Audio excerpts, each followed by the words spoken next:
नमस्ते दोस्तों। तो आज हम एमएसएम का चैप्टर 10 मेटलोग्राफी में लेके आया हूँ। और इसके पहले दो चैप्टर मैंने पूरे कवर किए थे। मेरा तीसरा है ये मेटलोग्राफी। इसके पहले हमने एनडीटी नॉन डिस्ट्रक्टिव टेस्टिंग और पाउडर मेटलर्जी पूरे कन्वर्ट किए थे। जो आपको आपने नहीं देखा हो तो मैं चैनल पर जाकर प्लेलिस्ट बनाई है, उस पर आप देख सकते हो। अब इसमें मैं इतने टॉपिक कवर करूँगा। पहले स्ट्रक्चर ऑफ मेटल, फिर मैक्रो एग्जामिनेशन, मैक्रो इचिंग, फिर ये माइक्रो एग्जामिनेशन और उसकी ये सब है। अब एकदम सिंपल चैप्टर है। पहले हम देखेंगे कि जो मेटल होता है मेटल एक्चुअली होता क्या है। फिर उसके बाद मैक्रो एग्जामिनेशन, मतलब ऐसे एग्जामिनेशन जो हम अपनी आंखों से देख सकें। जैसे फॉर एग्जाम्पल कोई मेटल है, उसमें स्क्रैच लगा है तो हम आँख से देख लेते हैं, यहाँ भाई स्क्रैच मुझे दिखा, तो उसको मैक्रो मैक्रो एग्जामिनेशन बोलेंगे, जो आंखों से हो जाता है। या तो कोई कम पावर के हम लेंस यूज़ करके भी पकड़ लें, वैसे एग्जामिनेशन कम बोलेंगे, मैक्रो एग्जामिनेशन। अब कोई एग्जामिनेशन जो आँख से नहीं पकड़ पाए और उसके लिए हमको थोड़ी टेस्ट करनी पड़ेगी और माइक्रोस्कोप का यूज़ करके हम उसको पकड़ लेंगे, उसको हम बोलेंगे माइक्रोस्कोपिक एग्जामिनेशन। और उसमें इतने सारे पॉइंट हैं, वन बाय वन हम कवर करेंगे। एकदम सीधा चालू चैप्टर है। आप ये नोट्स देखोगे और मैं बोलूँगा, आप वर्डिंग को समझते जाओगे तो चैप्टर पूरा क्लियर हो जाएगा, वन शॉट ख़त्म हो जाएगा। अब चालू करते हैं टॉपिक। पहला टॉपिक स्ट्रक्चर ऑफ मेटल। अब ये फॉर एग्जाम्पल को ये आयरन रॉड है। अब आपको देखने से तो लगता है रॉड है, लेकिन एक स्मूथ और एक शाइनी सरफेस आपको दिखेगी, लेकिन ये स्मूथ और शाइनी सरफेस नहीं है, ये एक एटम से बनी हुई है। But inside a metal is made up of atoms. मैंने बोला वो। अब मेटल अब इनसाइड से कैसा होता है, टाइनी पार्टिकल्स कॉल्ड एटम्स। अब वो एक रेगुलर और रिपीटिंग वे, मतलब अब वो आपने छोटे में तो आपको वो एक एग्जाम्पल तो कॉमन दिया ही होगा कि एक ईटा जोड़ जोड़ जोड़ के एक दीवार बनी, फिर दीवार जोड़ जोड़ जोड़ के फिर एक रूम बना, और ऐसे रूम जोड़ जोड़ के एक पूरा घर तैयार हुआ। वैसा इसमें है कि अपने जो एटम है, एटम रेगुलर और रिपीटिंग वे में जोड़ जोड़ जोड़ जोड़ जोड़ के सेल्स बनाए।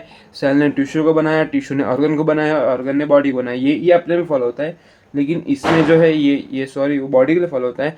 और इसके लिए वो लोग एक लाइन में पूरा कनेक्ट होते गए, बनते गए, और ये अपना ये जैसे ये स्टील बार बन गया है, सपोज किया। फिर when a hot metal cools down the crystal grow and meet each other.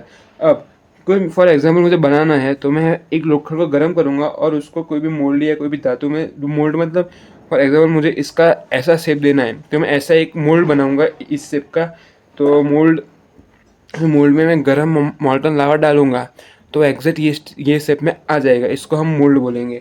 कि कोई भी शेप जिसका शेप में हम पिघला के वो डाले तो वो शेप का हम वस्तु पकड़ ले और वही शेप हमको चाहिए हो, वो मोल्ड।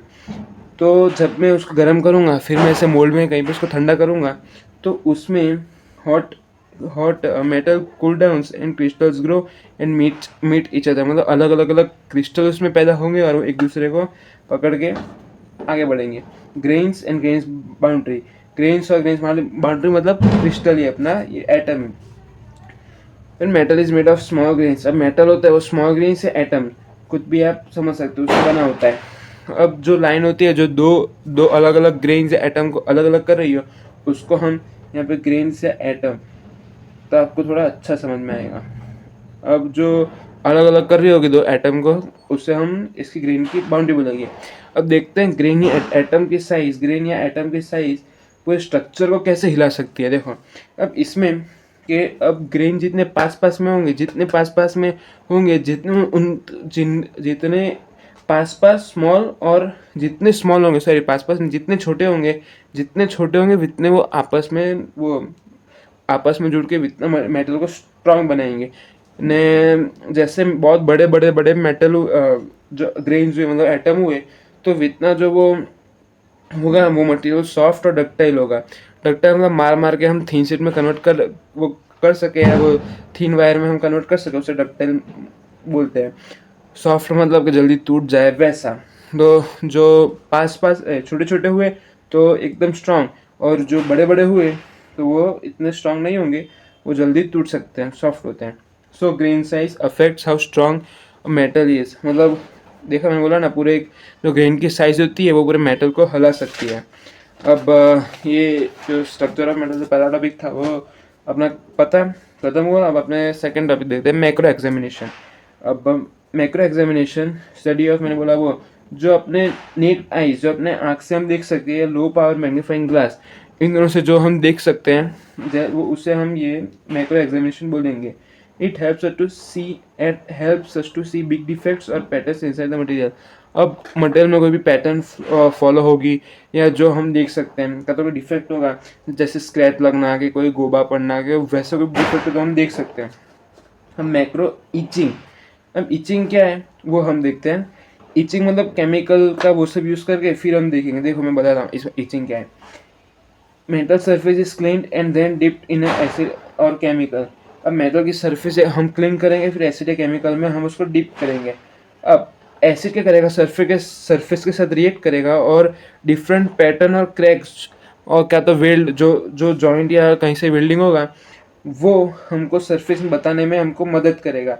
अब ये जो मैक्रो एचिंग है वो उसको हम करके क्या क्या ढूंढ सकते हैं, क्रैक्स ढूंढ सकते हैं, वेल्डिंग क्वालिटी, जो वेल्डिंग किया होता है वेल्डर ने उसकी क्वालिटी कैसे वो भी हम ढूंढ सकते हैं। इंटरनल स्ट्रक्चर जो हमको ढूंढना होता है, ये सब हम इम्प्रॉपर हीट ट्रीटमेंट या कास्टिंग प्रॉब्लम्स।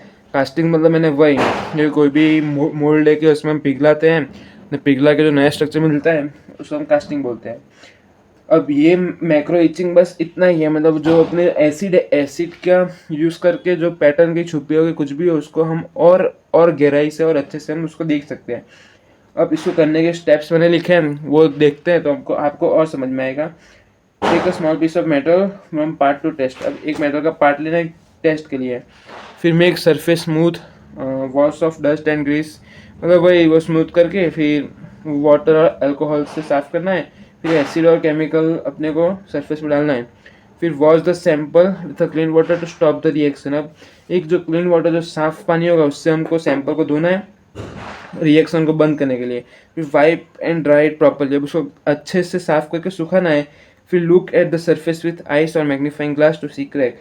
अब हम और अच्छे से जो कोई छुपे होंगे या कुछ भी, मतलब जो एसिड जो वो अपने को दिखा सकता था कि वो भी छुपे हो कि जो प्रॉपर नहीं दिख रहे हो कि कोई भी फॉर एग्जांपल कोई भी केमिकल रिएक्शन हुआ हो उससे वो जो एक जो पूरी प्रोसेस मतलब कुछ भी क्रैक या कुछ भी जो छुप रहे हो वो हमें ये बताने में मदद करेगा। अब हम देखते हैं माइक्रोस्कोपिक एग्जामिनेशन। माइक्रोस्कोपिक बस इतना ही था।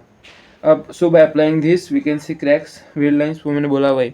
अब माइक्रोस्कोपिक ये भी एकदम इजी है, सिर्फ लेंथी है इसमें भी। अब इसमें स्पेसिमेन प्रिपरेशन है, माइक्रोस्कोपिक के लिए स्पेसिमेन प्रिपरेशन ये मोस्ट IMP है, ये एग्जाम में पूछ सकते हैं। और GTU के लिए तो खास IMP है क्योंकि मेजोरिटी बार ये बहुत बार पूछा है इस चैप्टर में से। तो इसमें अब fine structure of matters that can not be seen by naked eye, जो नेक आई से नहीं देख सकते उसमें फिर हम माइक्रोस्कोपिक और वो सब व्यू करके हम इसको देख लेंगे। पहले चलो अब इसका स्पेसिमेन हम प्रिपेयर करते हैं, मतलब जो टेस्ट करेंगे वही सिंपल आगे किया भाई, लेकिन थोड़ा इसमें अलग माइक्रोस्कोप और उसका यूज़ करना है और इसमें कुछ अलग नहीं है। तो देखते हैं पहला sectioning. Take a small piece of metal or alloy you want to examine. अब जो आपको चाहिए उसका हमको स्मॉल पीस ले लेना है। फिर cut it carefully using so और कटर। अब उसको हम कट कर देंगे सो या कटर से। Avoid hitting too much while cutting because it okay. अब क्या जैसे कोई मेटल हम कट कर रहे हो तो उससे क्या होगा, जैसे आरी है, आरी से हम कंटिन्यू काटते जाएंगे तो इससे वो आरी हीट होती है, तो वो हीट को हमको कम कर रखना है। क्यों, वो हीट से जो उसका स्ट्रक्चर है वो अलग हो सकता है। इसका जो हीट वो सब हमको मेंटेन करना है। एकदम डीप में समझाया है, इसके लिए ये सब आया। फिर small pieces of metal is hard to handle so it is fixed on resin और प्लास्टिक। अब रेजिन या प्लास्टिक मतलब कोई भी ऐसी चीज़ जैसे मेटल है, जैसे मेटल को हमको इस पर टेस्ट करना है तो इसको हमको कहीं पे एक जगह फिक्स करना पड़ेगा, क्योंकि जब इसमें हम पॉलिश या कुछ भी करेंगे तो हिलेगा तो हम बराबर नहीं कर पाएंगे। इसलिए रेजिन या प्लास्टिक को कुछ भी सपोर्ट देके हम इसको फिक्स करेंगे, फिर इसमें हम सब काम करेंगे। फिर mounting hold the metal firmly so it does not move during the grinding and polishing, मैंने समझाया वो। अब hot mounting and cold mounting, ये आप कौन से टेम्परेचर पे और क्यों।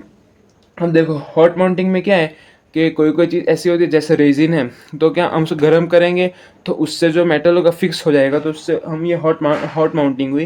तो वो भी उसको हिलने नहीं देगा क्योंकि वो चिपक चुका होगा ना, वैसे फिक्स हो गया होगा। कोल्ड माउंटिंग मतलब अमुक कंडीशन वैसी होगी जिसमें कोल्ड या रूम टेम्परेचर कोई भी ऐसे रखो तो सेट हो जाए, वो अपना कोल्ड माउंटिंग। फिर अपना ग्राइंडिंग द सरफेस, अब सरफेस क्लीन करेंगे।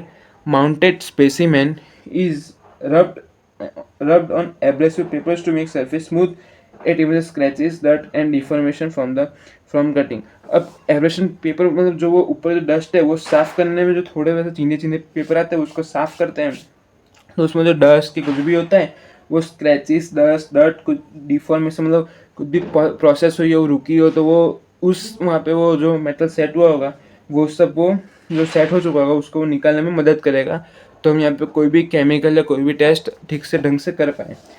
अब polishing the surface, polishing is done using soft cloth and fine polishing powders like alumina.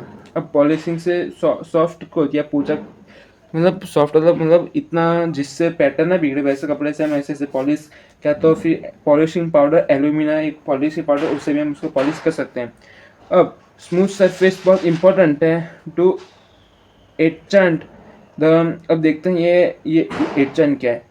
अब नेक्स्ट यहाँ पे आगे एचिंग द, इसमें एचंट है, इसमें एचिंग द स्पेसिमेन। ये कुछ नहीं, मैंने वो आपको बोला था भाई केमिकल वाला, तो बीच में ये टॉपिक देख लेते हैं एचंट में जाते हैं। Very important to show etchant can work evenly and show structure clearly. मैंने बोला वो पॉलिश करना जरूरी है, तो इसमें सब स्ट्रक्चर और वो सब हमको क्लियर दिखेंगे। Cleaning the specimen, after polishing polish करने के बाद specimen is washed with water or alcohol to remove dust grease or polishing paste. अब पॉलिशिंग हमने कर ली, फिर उसमें कुछ भी डस्ट है कुछ भी लगा वो सब निकालने के लिए हम वाटर या अल्कोहल से उसको वॉश करेंगे। सो उसमें जो कुछ भी एक्स्ट्रा का कुछ अल्कोहल या कुछ भी जो ग्रीस भी हमने एल्यूमिनियम वो सब अप्लाई किया था वो सब निकल जाए। फिर it's will be dried properly, फिर उसको ढंग से सुखा देंगे। फिर एचिंग द स्पेसिमेन, एचिंग मतलब जो केमिकल सोल्यूशन होगा पॉलिश सरफेस अप्लाई करना है वो। दिस में ग्रेन बाउंड्रीज, सॉरी ये बाउंड्रीज है शायद दिख नहीं रहा होगा, ये बाउंड्रीज है boundaries, physics and defects visible. अब इसमें chemical solution to polish surface, जो हम मैंने बोला ना केमिकल सरफेस डालेंगे पॉलिश सरफेस केमिकल सोल्यूशन डालेंगे तो उसमें जो अलग जो ग्रेन या बाउंड्री की जो अपने नेक्ड आई से नहीं देख सकते वो इसमें अपने को दिखेगी। माइक्रोस्कोपिक एग्जामिनेशन, अब माइक्रोस्कोपिक में अपने यहाँ पे करके छोड़ दिया था। माइक्रोस्कोपिक में specimen is examine under metallurgical microscope. अब इसको स्पेशल माइक्रोस्कोप में देखेंगे, जो कोई पैटर्न जो अपने आँख से हमको नहीं दिख पा रही होगी वो भी अब इसमें दिख जाएगी। This helps in understanding strength hardness quality of metal, मतलब वो स्ट्रेंथ हार्डनेस और मेटल क्वालिटी समझने में मदद करेगा। अब इसका स्पार्क टेस्ट, ये माइक्रोस्कोपिक का स्पेसिमेन जो प्रिपरेशन वाला क्वेश्चन था वो यहाँ पे खत्म हुआ। अब ये स्पार्क टेस्ट आया भी क्वेश्चन था, समझ में तो आया ही होगा। कुछ नहीं प्रोसेस है, उसमें पहले हम 3-4 प्रकार से टाइप से हम उसको साफ करेंगे, फिर उसमें हम वो जो केमिकल है केमिकल अप्लाई करेंगे। देखो देखो पहले उसको हम लेंगे कट करेंगे, फिर उसको रिंस या प्लास्टिक के उससे एक तो फिक्स करेंगे, फिर फिक्स के बाद उसको हम पॉलिश करेंगे। पॉलिश के बाद फिर हम उसको एक जगह उस पर केमिकल या वो सब अप्लाई करेंगे, तो जो उसके सरफेस क्या डिफेक्ट्स है वो हमको विजिबल होगी। फिर उसमें हम वो सब करने के बाद केमिकल वाला हो गया, हाँ फिर माइक्रोस्कोपिक जो होगा मेटलर्जिकल माइक्रोस्कोप उसके अंदर रखेंगे और जो पैटर्न जो नेक्स्ट ऐसे नहीं देख पा रहे वो भी हम देख लेंगे। इतना ही था, अब आपको आपके हिसाब से लिख देना है।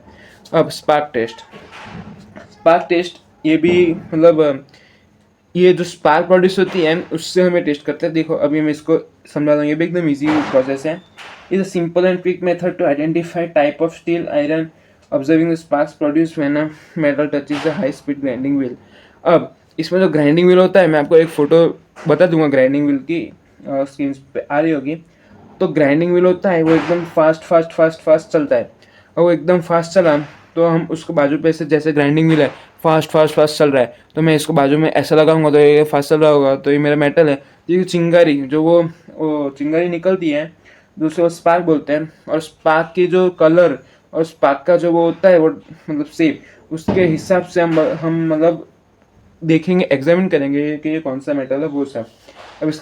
अब इसकी प्रोसेस देखते हैं। अब इसमें क्या करना है, जो मेटल जो हमको चाहिए टेस्ट के लिए उसको हम लेना है, फिर जो bring it close to the grinding wheel but do not press it hard, मतलब जो ग्राइंडिंग व्हील होगा जो घूम रहा होगा उसके पास लाएंगे और ऐसे उसको टच करेंगे, बहुत दबाना नहीं है, बहुत उसको मतलब अंदर तक घुसाना नहीं है, उसको ऐसे ला रहा होगा ऐसे हम टच करेंगे तो स्पार्क बस चिंगारी निकलती है। चिंगारी पे से हम डिटेक्ट करेंगे वो कौन सा है, लेंथ मतलब अब जो स्पार्क में से हमको क्या क्या हमको वो ऑब्जर्व करना है। वो पहले हम लेंथ शॉर्ट है या लंबी है, शेप स्ट्रेट फॉर्क या बशी।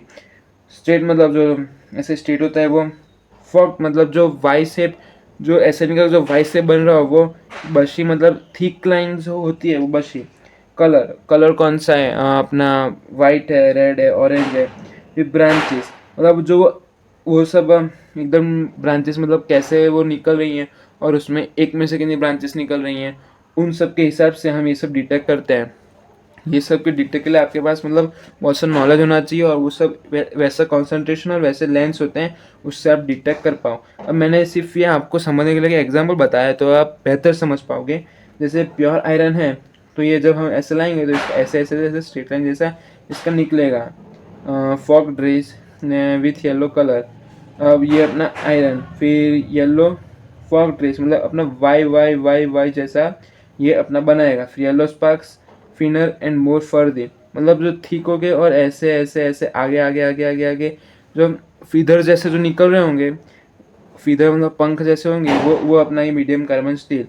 ये इसी एग्जाम्पल के लिए, ऐसा कहीं आपको कहीं काम नहीं आएगा, लेकिन आपको अंडरस्टैंडिंग के लिए मैंने बताया कि ऐसा सब निकलेगा, कि आपको मतलब अच्छा अच्छा समझ में आए इसके लिए। चलिए, वो ख़त्म हुआ। और इसमें ये चैप्टर में से मेन वही था, वो माइनर और स्पेसिमेन का प्रिपेयर आपने ने किया था ना, माइनर एग्जामिनेशन ऐसा कुछ था, कौन सा था? ये माइक्रोस्कोपिक, सॉरी मैंने बोला था माइक्रोस्कोपिक एग्जामिनेशन, इसमें स्पेसिमेन प्रिपरेशन था ना, वो था। लेकिन ये सब भी आपको नॉलेज होना चाहिए, इसके लिए ये सब दिया है। अब देखते हैं स्कल्पचर प्रिंटिंग, मतलब मेटलर्जिकल टेस्ट है to detect the present and distribution of sulphur. याद रखना, सल्फर स्कल्पचर ऐसा। सल्फर को हम जो मेटल में कितना है सल्फर डिटेक्ट करने के लिए हम स्कल्पचर प्रिंट वो देखते हैं क्या होता है ना, कैसे ये पकड़ेगा वो भी हम देखते हैं कि ना सल्फर है वो। Uneven sulphur distribution causes cracks or weak points in the steel product. जो ये सल्फर होता है कोई मेटल में अनइवन, एक कोई जगह ज़्यादा कोई जगह कम, तो जहाँ ज़्यादा होगा वहाँ से उसके मेटल के टूटने के चांसेस ज़्यादा होंगे। इसलिए ये सल्फर टेस्ट हम करेंगे कि कहाँ पे ज़्यादा है कहाँ पे कम। अब इसका प्रिंसिपल मतलब काम कैसे करेगा वो देखते हैं। Sulphur in a steel reacts with lead salts or other chemicals to form visible black or dark print on a steel surface. अब जो ये सल्फर होता है कुछ स्टील में, वो लीड सॉल्ट या अदर केमिकल जो हम डालेंगे वो पूरी प्रोसेस करने के बाद वो सरफेस पे, तो उसके बाद रिएक्ट करके जो जो मेटल की जो सरफेस होगी वहाँ पे एक विजिबल ब्लैक या डार्क कलर का वो एक कलर बनाएगा। और जहाँ डार्क होगा वहाँ हम समझेंगे यहाँ पे ज़्यादा है, और जहाँ पे कम होगा वहाँ पे समझेंगे कम है। वैसे हम करके पूरा इसका हम बताएंगे, फाइंड करेंगे कि ये कितना है। वो intensity of dark areas indicates amount of sulphur present. वही मैंने बोला, वो जहाँ डार्क ज़्यादा होगा वहाँ पे सल्फर मतलब है और ज़्यादा है, उस हिसाब से हम पता कर सकेंगे। This helps engineer to determine the whether the steel is safe for use and heat treatment was proper. मतलब इंजीनियर को पता चलेगा कि स्टील यूज़ कर सकते हैं तो टूटेगी तो नहीं, वो सब मतलब एग्जामिन करने के लिए। इसका प्रोसीजर, पहले स्टील को पॉलिश करना है, फिर केमिकल रिएजेंट कौन सा, लीड एसीटेट और इसके जैसे कोई और केमिकल। अब थोड़ा हमको जो स्पेसिमेन होगा उसको थोड़ा गर्म करना है। अब observe dark and light area. अब आप ये सब प्रोसेस करोगे तो आपको जो स्टील की जो सर्फेस होगी उसमें या डार्क या लाइट एरियाज हमको दिखने को मिलेंगे। सल्फर कॉन्सेंट्रेशन में कोस क्रैक्स। अब ये करने के क्यों किया जाता है, क्योंकि अब अगर जो सल्फर होगा जो ज़्यादा होगा तो उससे जो मेटल होगा, अब फॉर एग्जाम्पल कहीं हमने कहीं अच्छी जगह यूज़ किया, जैसे एरोप्लेन के प्लेन में हमने यूज़ किया और यही मेटल, और जो सल्फर ज़्यादा हुआ तो वहाँ से वो क्रैक हो जाएगा। तो वो दुर्घटना भविष्य में ना हो इसके लिए सल्फर टेस्ट होता है कि वो एरिया में कितना सल्फर है वो डिटेक्ट करने के लिए। Helps in control brittleness in the steel product. मैंने बोला वही, जो ब्रिटल होता है तो कट्टे दिन टूट जाता है, वही मतलब वही प्रोडक्ट में कंट्रोल करने के लिए ये यूज़ होता है। फिर मैग्नेटिक टेस्ट। अब मेरे जो वीडियो आगे जिसने देखा होगा उसको पता है एनडीटी में ये मैंने मैग्नेटिक टेस्ट कराया था। अब इसमें पूरा सेम है। इसमें क्या होता है, मैंने शायद इसमें आगे लिखा हो तो मैं आपको बता दूं। एनडीटी होगी शायद तक, देख लेता हूँ इसमें होगा शायद तक बुक में, देखो बता खोलता हूँ। हाँ देखो ये है। अब इसमें क्या है, ये जैसे कोई मेटल है, मेटल में हमने इसको बोला एक इलेक्ट्रोड से, यहाँ से हमने इसको करंट किया, फिर इसका करंट दिया तो इसमें इलेक्ट्रिक फील्ड एक मैग्नेटिक फील्ड लाइन प्रोड्यूस हुई। अब इसमें पहले हम ऊपर एक स्प्रिंकल करेंगे, कौन सा, फ्लोरोसेंट या कोई भी कलर का हम थोड़ा स्प्रे, मतलब वो पाउडर स्प्रे करेंगे पूरे सरफेस में। अब पाउडर स्प्रे करने के बाद इसको इलेक्ट्रोलाइट, मतलब इसको हम करंट पास करेंगे। करंट पास करेंगे तो क्या होगा, इसमें मैग्नेटिक फील्ड लाइन्स जनरेट होगी। अब मैग्नेटिक फील्ड लाइन से कारण क्या होगा कि कहीं पे भी ऐसे जो लाइन जा रही है, कहीं पे भी कोई भी एरिया में फ्लो होगा, तो मैंने आपको समझाया था कि जैसे पानी का पाइप है और यहाँ से मैंने यहाँ से पानी दिया, तो पानी पाइप कंटिन्यू, तो पाइप यहाँ से पानी यहाँ से निकलेगा यहाँ से, लेकिन ये पाइप कहीं से कहाँ है, जैसे यहाँ से कहाँ है तो पानी यहाँ से निकलेगा। उसी तरह ये मैग्नेटिक फील्ड लाइन जा रही है, कंटिन्यू है, लेकिन यहाँ पे फॉल्ट है, डिफेक्ट है, तो उसकी वजह से क्या होगा, पूरी लाइन जो जा रही है यहाँ पे हलचल आई तो यहाँ से वो टूटेगी, और यहाँ पे टूटी तो यहाँ से एक मैग्नेटिक प्रॉपर्टी होती है, कैसे लाइन जा रही है तो जहाँ से टूटेगी वहाँ से मैग्नेटिक, जो मैग्नेट होगा वो मैग्नेटिक थोड़ा, मतलब वो क्या बोलते हैं, हाँ, मैग्नेटिक करंट इंड्यूस होगा, तो यहाँ पे जो पूरा हमने जो स्प्रे किया था वो ये एरिया में जाके जाके कलेक्ट हो जाएगा। तो यहाँ पे कलेक्ट होगा तो हमें पता चल जाएगा, तो फ्लोरोसेंट होगा तो यहाँ पे एक स्पॉट जैसा ऐसा ऐसा ऐसा गोल गोल स्पॉट जैसा बन जाएगा, तो हमें पता चल जाएगा कि यहाँ पे कलेक्ट हुआ। अब इसमें हम माइक्रोस्कोपिक का यूज़ हुआ। अब ये जो प्री माइक्रोस्कोप में जो देख के समझ में आए, नेक्ड आई से हम ना पकड़ पाए, तो माइक्रोस्कोप में ये जो रिएक्शन करनी पड़ेगी वहाँ, और कोई कोई या तो हमने प्रोसेस किया तो कोई पैटर्न या कुछ भी बन रहा होगा तो हम नेक्ड आई से नहीं देख सकते, तो उसमें भी हम माइक्रोस्कोप का यूज़ करेंगे। तो ये था माइक्रोस्कोपिक में मैग्नेटिक टेस्टिंग। अब लास्ट टॉपिक और इम्पोर्टेंट टॉपिक, जो अभी तक आपको सब समझ में आया हो तो लाइक करें और चैनल को सब्सक्राइब करें। मेरे सब्सक्राइबर बहुत ज़्यादा कम है, बढ़ा देना, और अपने दोस्तों के साथ इसको भी शेयर करें। Chemical analysis of steel and iron for carbon, sulphur and phosphorus. अब ये केमिकल एनालिसिस करेंगे कार्बन, सल्फर, फॉस्फोरस को पकड़ने के लिए। इसमें हम सल्फर आगे देख ही चुके हैं, कौन सा, कार्बन और सल्फर। पहले अब इसका यूज़ क्या है, अब कोई भी मेटल में कितना कार्बन और कितना सल्फर और कितना फॉस्फोरस। अब carbon controls hardness, strength and ductility of material. Carbon को हम कोई भी डिटेक्ट करेंगे तो हमें पता चलेगा कि उसकी हार्डनेस कितनी है, स्ट्रेंथ और डक्टिलिटी कितनी है। Sulphur too much makes brittle, मतलब मैंने वही बोला, कट्टा देने टूट जाता है वो अपना ब्रिटल। ब्रिटल मतलब सल्फर है वो वैसे मेटल को बनाता है, इसलिए मेटल को स्ट्रॉन्ग बनाने के लिए सल्फर ये मेटल में कितना है वो सब डिटेक्ट करके और वहाँ पे कम करना, तो यहाँ पे हमको कम करना पड़ता है।